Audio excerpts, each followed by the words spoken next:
তোমাদের প্রত্যেককে আমার লাস্ট বেঞ্চার্স ইউটিউব চ্যানেল এবং ফেসবুক পেজে স্বাগত।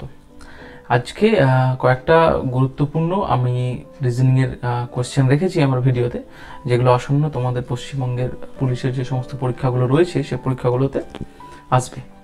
এবং পাশাপাশি এমনভাবে কোশ্চেনগুলো সাজানো হয়েছে, ঠিক আছে, যেন নিয়মাবলীগুলো তোমাদের, ঠিক আছে, নিয়মাবলীর সঙ্গে মানে রিজনিংয়ের নিয়মাবলীর সঙ্গে তোমাদের যেন পরিচিত ঘটানো যায় বা নিয়মাবলীগুলো জাস্ট তোমাদের যাতে মাথায় থেকে যায়। দেখো, 1 নম্বর প্রশ্ন দিয়ে শুরু করছি।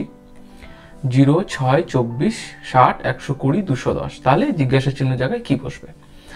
তাহলে দেখো, কোনো জিনিস কোনো জিনিস নয়, কোনো সংখ্যা যদি বাড়ে ডান দিকে, 0-র পর 6, 6-এর পর 24, 60, 120, 210, তার মানে যদি হঠাৎ করে বাড়তে থাকে খুব দ্রুত গতিতে, তাহলে ভাববে যে গুণ হচ্ছে। আর তুমি যদি এটাকে আমি রিভার্স অর্ডারে দেখো, 210 থেকে 120, 120 থেকে 160, 60 থেকে 24 কমছে, তার মানে ভাববে যে হয় বিয়োগ হচ্ছে না তো ভাগ হচ্ছে। তাহলে এক্ষেত্রে জিজ্ঞাসা চিহ্নটা ডান দিকে রয়েছে, তাহলে আমরা ভেবে নেব যে এটা গুণ হচ্ছে। তাহলে দেখো, 0-র পর 6 এলো, 6-এর পর 24, তোমরা একটু ভাববে, ভিডিওটা পজ করে করার চেষ্টা করো, আমি দেখো তাও দেখিয়ে দিচ্ছি কি করে হয়। এটা হচ্ছে এন কিউ এর প্যাটার্ন ফলো করছে। বলি স্যার এন কিউ এর প্যাটার্নটা কি? দেখো, 1-এর কিউব থেকে যদি 1 বাদ দিই তাহলে কত আসবে? 0। 2-এর কিউব কত হয়? 2 দুগুণী 4, 4 দুগুণী 8, 8 থেকে 2 বাদ গেলে কত পাবো আমরা? 6। তেমনি 3-এর কিউব কত বলতো? 27, 27 থেকে যদি 3 বাদ দিই কত পাবো বলতো? 24। তার মানে এই প্যাটার্নটা ফলো করছে। পাশাপাশি দেখে নিই তাহলে 4-এর কিউব, 4-এর কিউব থেকে যদি আমি 4 বাদ দিই তাহলে কত পাবো বলতো? 60। 5-এর কিউব তোমরা প্রত্যেকেই জানো 125, সেখান থেকে যদি 5 বাদ দিই তাহলে পাবো আমরা 120। 6-এর কিউব থেকে যদি আমি 6 বাদ দিই তাহলে পাবো 210। আর 7-এর কিউব থেকে আমাকে তাহলে 7 বাদ দিতে হবে। 7-এর কিউব কত? 343। 343 হচ্ছে 7-এর কিউব। Very good.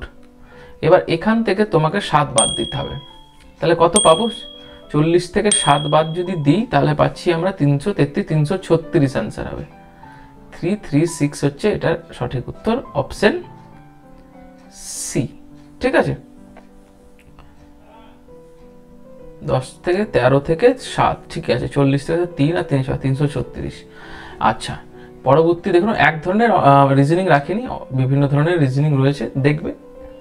2 নম্বর, সঠিক মানে অনুযায়ী সাজান। শাস্তি, জেল, ধৃত, অপরাধ, রায়দান। আচ্ছা, তোমাকে কেন ধরতে যাবে? তুমি যদি কোনো অপরাধ না করো তাহলে তুমি শাস্তি পাবে না। হ্যাঁ, তুমি যদি অপরাধ নাই করো তাহলে কেন শাস্তি পাবে, কেন জেল খাটবে? তাহলে ফার্স্ট তোমাকে যেটা চোখে ধরা উচিত বা তোমাদের মানে অ্যাকচুয়ালি বিচার করে নেওয়া উচিত যে অপরাধ তোমাকে আগে প্রথমে রাখতে হবে, মানে 4 নম্বর। কেউ বা কোনো ব্যক্তি যদি অপরাধ করে, ঠিক আছে, তাহলে তাকে প্রথমে কি করা হয়? ধরা হয়, ধৃত। ধৃত মানে অ্যারেস্ট। 4-এর পর হচ্ছে 3 পেলাম। তারপরে তোমাকে কোথায় নিয়ে যাওয়া হয়? তোমাকে নিয়ে যাওয়া হয় 4-এর পর 3, 3-এর পর হচ্ছে না, জেলে নিয়ে যাওয়া হবে না, রায়দান হবে। কোর্টে নিয়ে যাবে, কোর্টে নিয়ে গিয়ে তোমার রায় হবে। 4-এর পর 3, 3-এর পর 5, কি রায় হলো?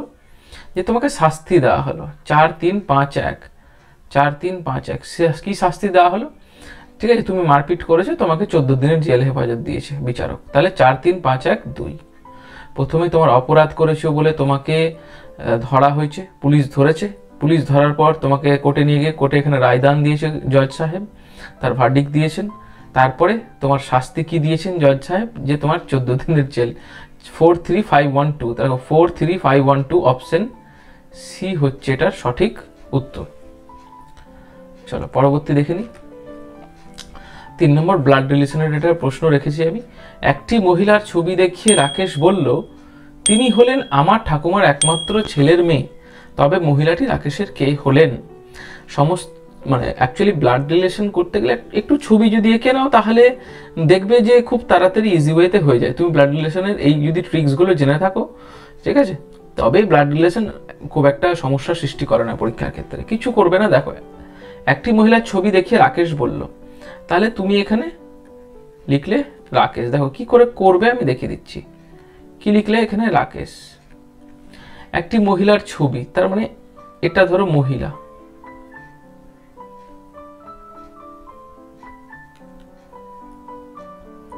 এটা মহিলা। রাকেশ কি বলছে, এই মহিলার ছবি দেখিয়ে তীর দিলে। রাকেশ মহিলার ছবি দেখিয়ে বললেন তিনি হলেন, মানে কে, এই যে মহিলা, তিনি হলেন আমার ঠাকুমা। আমার জায়গাটা ধরার বিষয়টাই হচ্ছে মেন ফ্যাক্টর।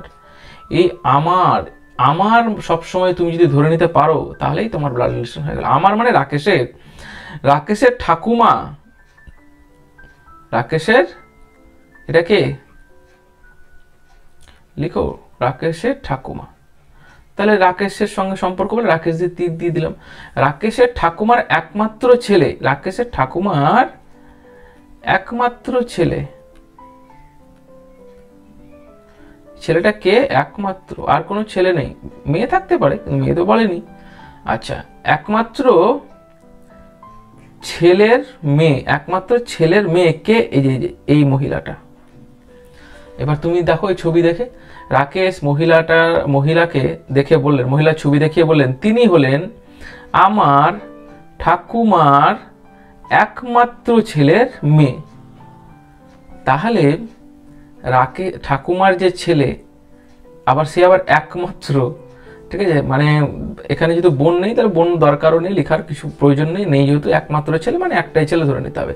তাহলে রাকেশের যদি এটা ঠাকুমা হয়, ঠাকুমার ছেলে, তাহলে রাকেশের কে হলো, এটা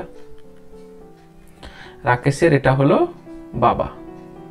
তা রাকেশের বাবার এটা হচ্ছে মেয়ে, তাহলে রাকেশের এটা কে হলো, এটা হলো রাকেশের বোন। এই মহিলাটি যেটা ছবিতে দেখিয়েছিল রাকেশ, সেটা হচ্ছে রাকেশের বোন।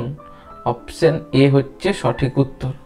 এইভাবে ছবি এঁকে নেবে, তাহলেই তোমাদের ব্লাড রিলেশন হয়ে যাবে। আরও ব্লাড রিলেশন করাবো আমি আস্তে আস্তে।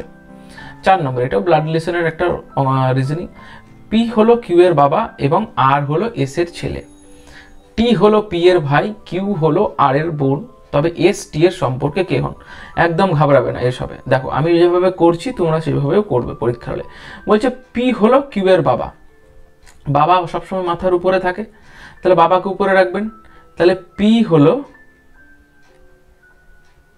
কিউ এর বাবা, তাহলে যেহেতু পি কিউ এর বাবা, সবসময় ছেলেকে রিপ্রেজেন্ট করবেন প্লাস দিয়ে। এবার কিউ কে প্লাস না মাইনাস করবেন, কারণ এখানে তো আমি জানি না কি বলেছে, কিউ ছেলে নামে, অতএব আমি এখানে কিছুই লিখবো না কিউ এর উপর। তাহলে যেহেতু পি হচ্ছে কিউ এর বাবা, তার উপর একটা এইভাবে একটা দাগ দিয়ে দেবেন, যেহেতু উপরে রয়েছেন বোঝার জন্য। এবং আর হলো এস এর ছেলে, আর হলো এস এর ছেলে। চলো ভেরি গুড, তাহলে এখানে এর সঙ্গে কোনো সম্পর্ক নেই।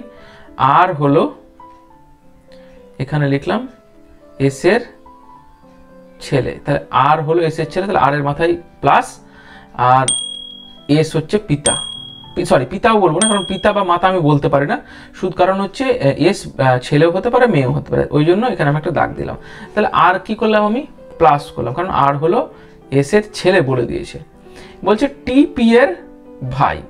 ওকে, সবসময় ভাই বা বোনের সম্পর্ককে, ঠিক আছে, হরিজন্টালি মেনটেন করবেন। হরিজন্টালি মানে হচ্ছে এই যে এই দাগ, এটা হচ্ছে ভাই বোন,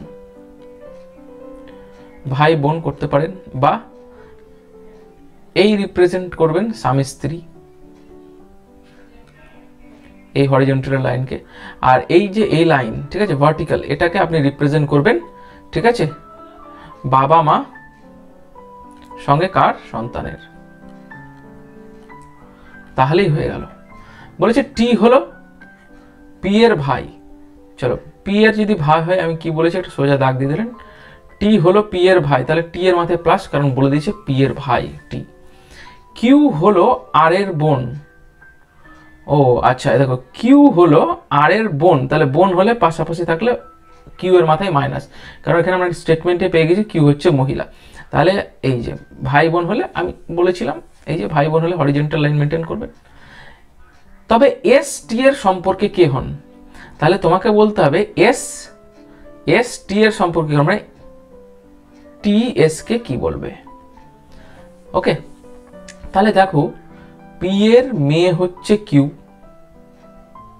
আর কিউ হচ্ছে আর এর বোন, তাহলে কিউ আর হচ্ছে ভাই বোন, ঠিক আছে। কিউ আর যদি ভাই বোন হয়, তাহলে এখানে বলেছে আর হচ্ছে এস এর ছেলে, বুঝতে পারছি। তাহলে এটা ভাই বোন হলে অবভিয়াসলি এটা মহিলা হবে, এবং আর এর যদি এটা মা হয়, কিউ এরও এটা মা, তাহলে কিউ এর যদি এটা বাবা হয়, তাহলে আমরা এটা অনায়াসে বলতে পারি যে এস হচ্ছে পি এর স্ত্রী, ওই জন্য দেখো স্বামী স্ত্রীর জন্য এই হরিজন্টাল লাইনটা মেনটেন করবে। তাহলে আমরা পেয়ে গেলাম। এবার বলেছে তবে এস, তাহলে এস টি এর সম্পর্কে কে হন, তাহলে পি এর ভাই হচ্ছে টি, তার মানে টি এর ভাই হচ্ছে পি, তাহলে ভাইয়ের বউকে তিনি কি বলবেন, বৌদি বলবেন, বা ভাইয়ের স্ত্রী বলবেন। তাহলে এখানে যে বোনের স্বামী, বোনের স্বামী হবে না, কন্যা হবে না, আচ্ছা অপশন সি ভাইয়ের স্ত্রী বা বৌদি, ঠিক আছে। তাহলে পি এর এটা হচ্ছে যদি স্ত্রী হয় তাহলে টি কি বলবে, বৌদি বা ভাইয়ের স্ত্রী বলবে, তাহলে অপশন সি হচ্ছে এটার সঠিক উত্তর। এই ধরনের রিজনিং আমি আরও করাবো, অতএব আপনার চ্যানেলে আপনারা নজর রাখুন, ঠিক দিয়ে দেবো। 5 নম্বর প্রশ্ন, তথ্যের নিরিখে সঠিক চিত্রটি বাছাই করুন। ওকে, তথ্য কি দিয়েছে, অঙ্কন শিল্পী, উকিল না গায়ক। ছবি তোমরা দেখে নাও, ভেন ডায়াগ্রামের এটা কোশ্চেন রয়েছে ABCD-তে। দেখো অঙ্কন শিল্পী মানে চিত্রকার, পেন্টার, তাহলে এটা হচ্ছে কে, এটা হচ্ছে অঙ্কন শিল্পী বা পেন্টার। আচ্ছা আমি এখানে ভিতরে লিখছি না, বাইরে লিখছি, তাহলে তোমাদেরকে বুঝাতে আমার সুবিধা হবে। দেখো এটা ভেন ডায়াগ্রাম আছে, হ্যাঁ, এটা হচ্ছে পেন্টার। বাংলাতেই লিখি, বাংলাতেই দেওয়া রয়েছে, বাংলাতেই লিখি।